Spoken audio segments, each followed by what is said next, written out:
เหลือแต่วิญญาณฝุ่นที่เหมียวลูกสาวตาลตาคน70เฮาได้100แล้ว แต่ว่าจังบ่ได้กินฮอดข้าว ที่อันที่ต้มบ่ได้ติดแน่นอนรถลาวน่ะ เข้าไปแล้วเอาไว้กินตัวมันดิ้นล่อมันได้ กินซะเนาะ คนพักเนาะ ห่วย จักปีแล้วรถลาวนี่จะว่าหนูมาอยู่มันคนงานหนูก็เห็นแล้วขี่รถคันนี้ ลืมหลัก ยังใหม่กว่ารถเฮาอีก กะมื้อนี้กะ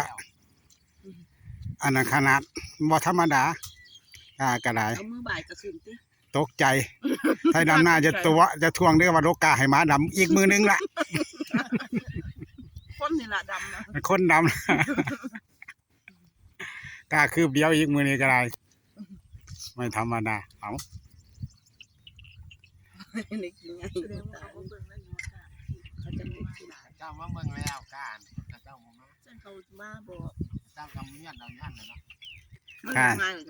มันยาวมันสูง มันยาว